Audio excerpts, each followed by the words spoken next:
Nabi sallallahu alaihi wasallam dalam sebuah hadis riwayat daripada Ibni Abbas radhiyallahu anhu, dia kata marra Rasulullah sallallahu alaihi wasallam ala qabrain. Satu hari Nabi sallallahu alaihi wasallam jalan dengan sahabat, lalu dua kubur. Ada kubur. Faqala ama innahuma la yu'azzabani. Nabi kata ni, nak abang dekat apa? Dua kubur ni dalam tengah kena azab. Nabi kata lagu tu. Wa ma yu'azzabani fi kabir. Depa ni diazab atas satu perbuatan yang depa buat masa hidup, yang depa duk ingat benda tu bukan benda besar. Depa duk ingat benda tu benda kecil ya. Benda ni tak berdosa, benda ni tak sampai nak kena azab dalam kubur. Depa duk ingat macam tu. Depa ingat benda ni benda kecil. Dalam riwayat Al-Bukhari kata apa? Wa innahu lakabir. Dia kata, tapi hak depa duk ingat kecil ini, Nabi kata itu besar. Jangan buat main-main. Amma ahaduhuma fakana yamshi bin namimah. Nabi kata ni, dua kubur ni, seorang ni dia punya masalah yang duk kena azab lah ni, pasal masa dia hidup atas dunia dulu, dia ni namimah. Kita dah gazet sikit bulan lepas itu. Namimah ni maksud dia apa? Duk move around, go here and there, duk fitnah orang, duk adu domba orang, duk nak bagi orang bergaduh di dalam masyarakat. Dulu dalam konteks hari ni, duk main WhatsApp, duk tembak pi, duk forward pi benda-benda yang tak tahu kesahihan, tak tahu betul tak betul, tapi duk tembak masuk, duk tembak masuk, duk tembak masuk.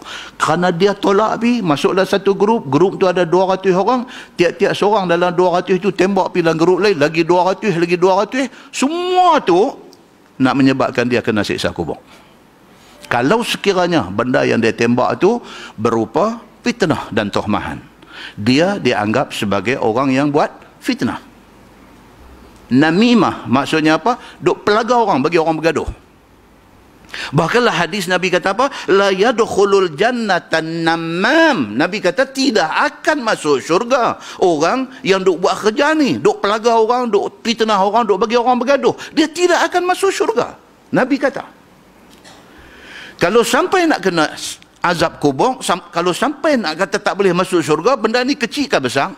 Benda ni besar. Itu sebab dalam hadis Bukhari dia kata wa innahu lakabir. Ini benda besar. Walaupun hampa ingat kecil, tapi ini benda besar.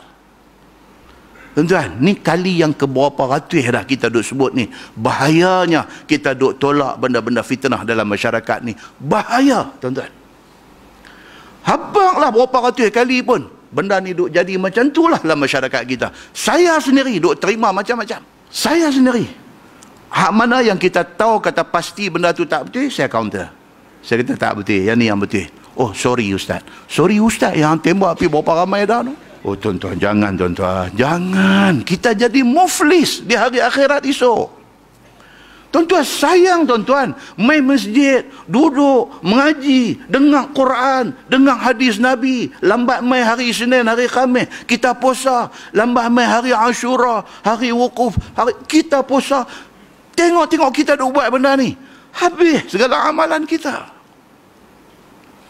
Apa faedah kita dapat? Kita forward benda yang tak tahu ujung pangkai, yang tak tahu benar salah ni.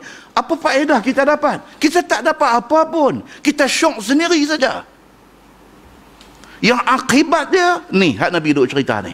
Nabi tengah-tengah jalan, lalu dua kubur. Nabi kata, ni nak abang dekat hampa. Ni dua-dua ni, innahuma yu'azzaban. Ni dua-dua kubur ni, bawah tengah kena godam, tengah kena azab lah ni. Nabi kata, wa ma yu'azzabani fi kabir. Mereka duk ingat, benda yang mereka buat di atas dunia dulu, mereka duk ingat itu bukan benda besar. Itu saja seronok-seronok aja. Forward saja. Lah hadis lain kata wa innahu lakabir, tetapi ini benda besar. Hampa boleh kena azab dalam kubur. Hampa boleh sampai tak boleh masuk syurga atas perbuatan hampa ni. Karena fitnah yang kita sebar, ada orang teraniaya, ada orang kena zalim, ada orang tak sepatutnya dihukum salah, telah dihukum salah. Muslimin dan muslimat yang dirahmati Allah sekalian. Wa ammal akhar, Nabi kata ni kubur hak satu lagi, fakana la yastatiru min baulih. Hak satu lagi ni masalah dia ni kencing di atas dunia dulu. Dia ni macam mana? Macam-macam tafsiran ulama di dalam tajuk la yastatiru fi baulih. Sebahagian kata apa? Dia kencing di tempat open. Kita buat contoh dalam kuliah lepas. Dia pergi buang air di tempat yang semua orang boleh tengok. Contoh kita buat apa? Dia pergi berhenti dekat RNR, pancong punya banyak ada, dia pergi cari hak mangkuk berdiri tu. Orang duk lalu lalang semua duk tengok. Allah, ustaz perangai tu. Ustaz. Kita sebut bulan lepas. Muslimin dan muslimat yang dirahmati Allah sekalian. Satu, ulama kata apa? Azab kubur. Yang kedua, dalam hadis lain dia kata la yastabri'u min baulih. Dia ni kencing dalam bilik air, tutup elok semua, tapi dia ni tidak istibra' bila habis kencing. Bila habis kencing, dia kena buat satu benda yang dipanggil istibra'. Bari, maksudnya bagi habis, bagi tus. Buatlah macam mana pun bagi stop air kencing tu. Nak berdehem ke, nak urut ke, nak buat macam mana, buat bagi bagi habis air kencing tu, supaya air kencing tu tak duk keluar, tak berhenti-henti, yang menyebabkan dia ni duduk dalam najis, yang menghalang ibadat dia. Dia tak jaga benda tu. Dia kencing lagu tu dia keluar pi. Saat lagi dia pergi semayang dengan Allahu Akbar. Dua. Yang ketiga, ni ulama bahas tentang hadis ni. Yang ketiga, dia kata dia ni dia kencing duduk dalam bilik tertutup dan dia istibrak dah semua cantik, cuma dia ni tak jaga, dia tak teliti, sehingga kenapa? Bila dia kencing tu mercik najis kena pakaian dia, sehingga mengganggu ibadat dia. Ini yang ketiga. Dia tak ada satu precaution sebelum masuk pi kencing tu. Kita ni jaga kain baju kita ni, kita nak pakai semayang, kita nak apa semua. Bila nak masuk tu, sintin kaki seluar. Sintin tau, sintin. Sintin kaki seluar tu, lipat naik bagi parah lutut ke apa ke. Jaga pasal apa? Kita tak mau saat lagi dia merecik, dia kena seluar kita. Kita nak pakai semayang tak boleh, sebab seluar kita sudah kena najis. Dia tak jaga. Tapi kalau dia jaga, tapi pai ayam ulang senduk kita abang bulan lepas. Ini leceh. Yang tu leceh. Kena juga. Itu habis. Kita habis punya jaga. Kalau pergi jadi macam tu, Allah ampunkan kita. Kita cuci takat mana yang boleh, kita semayang. Semayang, kena semayang. Muslimin dan muslimat yang dirahmati Allah. Ini dua kubung, ini dua kesalahan duk ada. Hak satu ni apa dia? Namimah. Dia cerita duk pelaga orang, duk bagi orang bergaduh, bagi ini kerja dia. Hak lagi satu ni apa dia? Hak lagi satu ni ayat kencing punya cerita ni, menyebabkan ibadat dia terganggu. Kemudian Nabi kata fada'a bi'asibin ratbin. Nabi SAW minta dalam sebuah hadis dia kata bijaridatin ratbin. Dia minta supaya sahabat ambil mai pelepah kurma yang masih basah. Bawa mai dekat Nabi, fashaqqahu bithnaini. Nabi koyak pelepah kurma satu tu, koyak bagi jadi dua, thumma gharasa ala hadhihi wahida wa ala hadha wahida. Nabi ambil, Nabi pacak di atas kubur ni satu, pacak di atas kubur ni satu. Pelepah kurma basah tu Nabi koyak, Nabi pacak di atas dua-dua kubur ni. Gharasa ala hadha wahida wa ala hadha wahida. Summa qala Nabi sallallahu alaihi wasallam. Kemudian Nabi bersabda, Nabi kata la'allahu an yukhaffafu anha ma lam yaibasa. Nabi kata mudah-mudahan selama pelepah ni masih basah dan belum kering, mudah-mudahan diringankan azab kepada dua orang ni. Nabi buat begitu. Baik, persoalan timbul dia apa dia? Apa cerita ni? Amalan pido pacak apa benda di atas kubur ni, adakah itu sunnah? Itu perbincangan dia. Dan kita bila tengok orang di kebumikan mayat apa semua sahlera selesai, dia pergi kepak pokok apa? Pokok kemboja, pokok bunga kemboja, perak mai pacak satu. Sebahagian buat tu tak tahu balai kurang pun, dia tengok orang dia buat, dia buat, dia tak tahu apa pun, dia tak tahu, dia ambil pokok pacak tanpa dia tahu apa, zero, dia mengikut orang ya. Okey, ramai tak geng yang ikut ni? Ramai tuan-tuan. Ramai kan. Saya ramai orang tanya kadang-kadang tu, dia kata, Ustaz nak tanya Ustaz tu, adakah hadis bila bawa turun mayat daripada rumah ni, Al-Fatihah langkah setapak, Al-Fatihah langkah setapak, Al-Fatihah langkah setapak baru pergi. Adakah hadis? Sengai lah soalan ni, dia sengai lah. Sebab soalan tanya ada tak hadis, saya abang kata tak ada. Habis itu orang duk buat, dia main soalan ni serabut lah, kita jadi serabut, kita jawab lebih-lebih, dia tengok kita ikut mata tu. Ni kok mana ni? Soalan tu tanya, Ustaz adakah hadis cerita tentang benda ni? Saya tak pernah jumpa, jadi saya kata tak ada lah. Tu ada apa duk buat? Tanya mereka lah. Kalau saya buat, tanya saya. Kan? Baik. Pasal apa tu dia buat tu? Pasal pokok kemboja tadi ya. Dia pun tak tahu apa. Dia tengok daripada ni ke semua orang duk buat lagu tu. So buat Mai zaman lah ni orang duk tanya dalil. Zaman lah ni kita nak hidup cara agama. Agama ni apa dia? Kena ada dalil. Adakah Nabi buat, sahabat buat dan sebagainya? Tak ada. Bila tak ada tu nak abang lagu mana?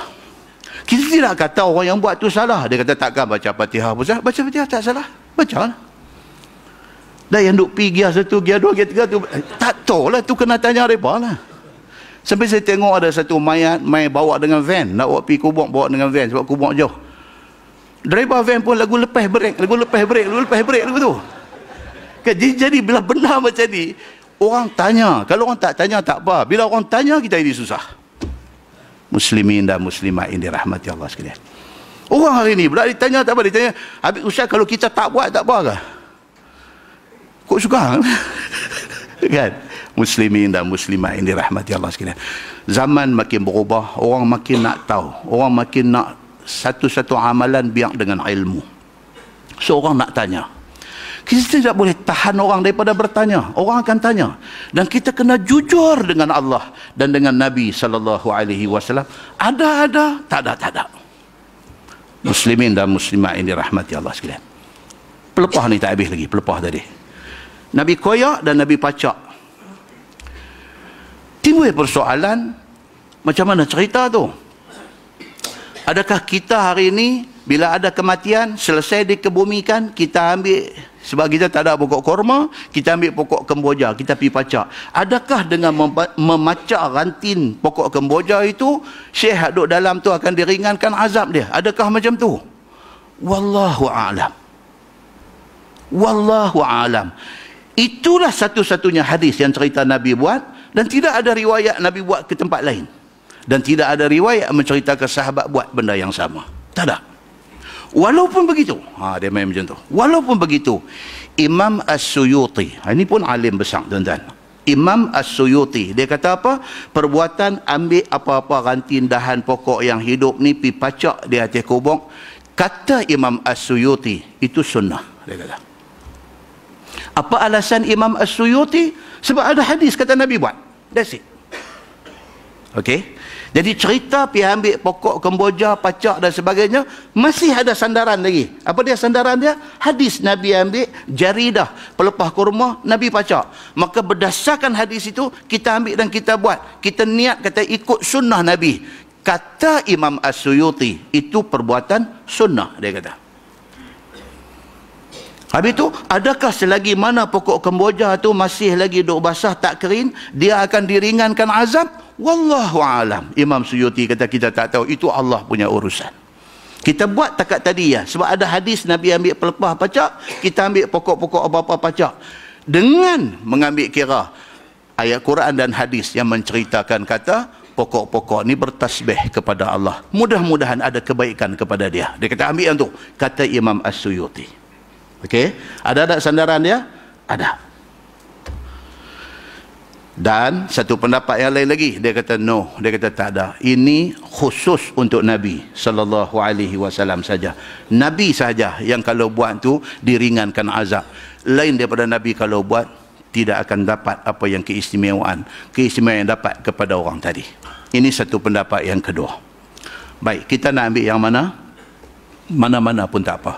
Kalau kita ambil pacak dengan niat dalam hati kita apa, Nabi pernah buat macam ni, dan mudah-mudahan mudah-mudahan menjadi sebab kepada diringankan azab. Mudah-mudahan kita doa kepada Allah, pulang balik kepada Allah. That's it. Masih lagi ada hadis dan sandaran yang dipegang oleh orang hebat. Siapa dia? Imam As-Suyuti. That's it.